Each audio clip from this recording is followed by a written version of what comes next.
gardeners, welcome to today's video. Today we are going to talk all about bioactive enclosures and tips and tricks in order to start your bioactive setup or just help sustain it so that way it can be a nice healthy environment for your reptile. For people who are completely starting off like from the beginning, they don't understand what bioactive is. Some people think that if you buy a bioactive substrate that means that it's a bioactive enclosure, and that's not true. What makes an enclosure truly bioactive is adding microfauna, which are small bugs like isopods or springtails that work as a cleanup crew within the enclosure, and they eat the waste in the enclosure. So this can actually be very beneficial because them eating the waste can function as a little mini ecosystem environment within that enclosure, and it can help keep things a little bit cleaner. That shouldn't just be the one thing, the only thing that's cleaning the enclosure though. It is still important to spot clean, but we're gonna go over tips and tricks to establish and sustain a healthy bioactive environment for reptiles. The first tip when it comes to keeping microfauna would be to keep the substrate moist. So this is something that can be a little bit challenging, and some people may have a dry species animal like a bearded dragon or a leopard gecko.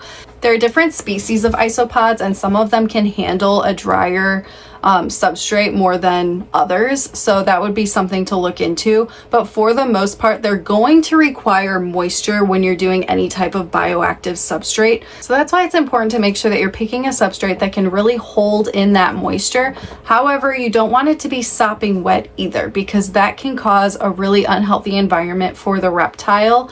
So it is important, any type of high humidity reptile or bioactive enclosure, you should have a dry period during the day. I typically recommend misting if it does require a high humidity every morning and every single night, and then have that dry period during the day. You do want the substrate to get oxygen into it and have some air and ventilation in it as well, so that dry period will really help with that. Another way to just oxygenate the substrate would be to just mix it around with your hands. Get super dirty. It's part of reptile keeping. It's something you have to do.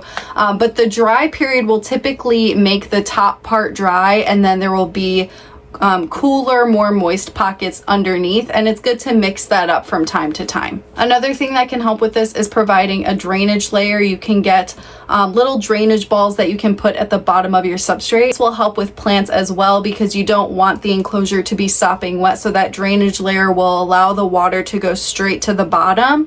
That way it's not going to be heavily impacting any roots and killing plants, or just causing an overly wet, moist environment that's not healthy for the reptile anymore, because ventilation is always so important, even if it does require a high humidity. The second tip is cork bark or just bits of wood. The isopods in particular love bunching up in little colonies under cork bark. So if you just have some cork bark, just placing it right on top of the substrate, they will gather, because again, the moisture will form in pockets underneath the substrate, so they'll go underneath the little bits of cork bark as well. Isopods are always going to be looking for those little patches of moisture within the substrate. Number 3 would be adding leaf litter to the enclosure. So you can get dry leaf litter. The isopods typically don't eat this so much, but if you have live plants within your enclosure, any type of actual leaf litter that comes off of the plants, or if a leaf dies and falls off, that functions as food for your microfauna, and they will eat up some of that. You can use the dry leaf litter not only to bunch up underneath of it, similar to cork bark, but if it does get moist over time, that can be broken down, and once that's broken down, the microfauna will also eat that as well. The fourth tip is that you can actually put your animal's shed into the substrate and the microfauna will eat it. I wouldn't recommend doing this if you have a large snake and you're just sticking the entire shed in there, because that's just way too much to break down. But little pieces here and there are little things that your microfauna will feed on. Number 5 would be vegetables. You can add little bits of vegetables to your substrate. That is another source of nutrients for your microfauna. If you are noticing that they are not living very long, or maybe they don't have much waste in the enclosure to snack on, it is good and beneficial to add a little bit of vegetables in the enclosure, in the substrate, just for the microfauna to feed on as well. Number 6 is that you should still be spot cleaning your enclosure. A lot of people think that if they have a bioactive setup, that means that they don't have to clean it and that the microfauna are going to take care of everything. And they should take care of some waste within the enclosure, but they cannot do a significant amount of like a whole giant snake poop. So you should still be spot cleaning those things, but like when you do clean up some poop, there may be a little bit of like waste residue from that poop that was in the enclosure, and the microfauna will clean that. So it is really important to understand that they're not just going to be doing all of the waste in the enclosure, but they will be getting some of it. So spot cleaning is always still going to be something that you have to do. Number 7, don't be alarmed if your enclosure has springtails without you putting the springtails in them. Sometimes they can actually just appear. If you have a healthy environment, something else that happens is fungi. You can have actual mushrooms growing within your enclosure as well. And this is perfectly healthy and not something to be alarmed about. The first time it happened to me, I was like, oh my God, I must be doing something horribly wrong. And that is completely natural. It just means you have a nice, healthy environment. So it's not something to be worried about unless you have something potentially, I don't even think it's possible to grow like a toxic mushroom. But if you have an animal that could potentially eat it, I would recommend maybe taking it out. If you are keeping it in like a lizard enclosure, I wouldn't recommend your lizard eating the mushroom. But if it's snakes or something and a little mushroom pops up here or there, it's really not a big deal. And it is possible, if you didn't even add the springtails, for them to show up and still function as a cleanup crew within your enclosure. Number 8, keep in mind there are so many different species of isopods, different ones that you can pick out and purchase. Some people pick them, I think, based on like what they look like, because some are really cute. Like one of them, I think it's called like a cow or something. They have like, they're white and then they have black dots. They are super cute. But it is something to pay attention to if you are looking to create a certain environment. As I mentioned earlier, if you have a desert species, there are certain species of isopods that are more lenient in handling and tolerating a drier substrate. If you have a drier substrate for a desert species like a bearded dragon or a leopard gecko.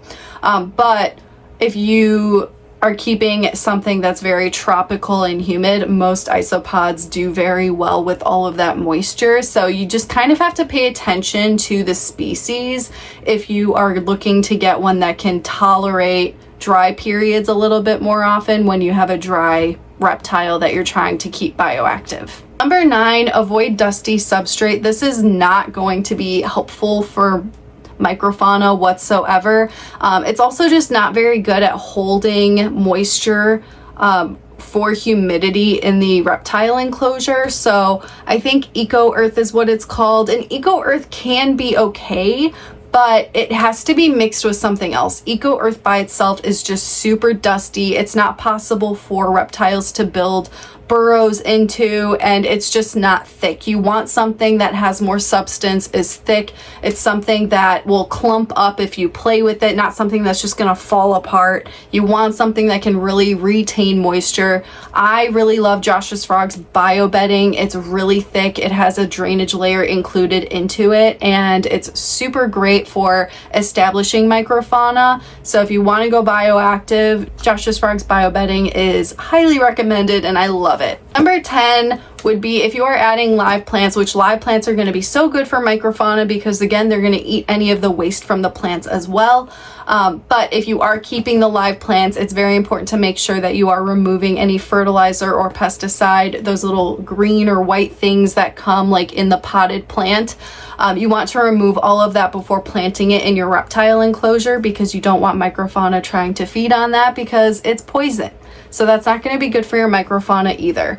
So it's also not good if your reptile goes and snacks on that because it is poison. So you don't want that in your enclosure. So those are my tips for creating or establishing a bioactive enclosure. If you guys have any others, please go ahead and leave it in the comment section. I hope that this was helpful and I will see you guys in the next video.